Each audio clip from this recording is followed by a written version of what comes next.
Welcome to McPlum, simple solutions served daily. You begin by preparing both devices. Make sure Android WhatsApp is updated and the iPhone runs the required iOS. Connect both to the same Wi-Fi and plug the Android into power so it won't sleep mid-transfer. Install the Move to iOS app or use WhatsApp's official transfer function on Android. Open it and choose Transfer Chats. Once done, follow on screen prompts to scan the QR or approve the connection. This establishes a secure channel for your WhatsApp data to move. Now you perform the transfer itself.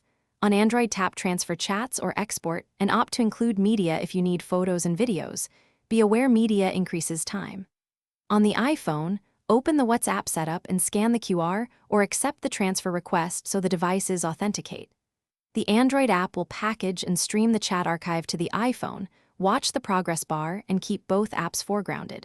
If the transfer pauses, check Wi-Fi and battery, then resume when stable.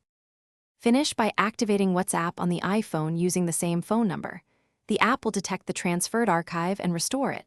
Allow extra minutes for indexing large libraries. Once restored, scan through recent chats and media to confirm completeness, and reauthorize any permissions such as camera and storage.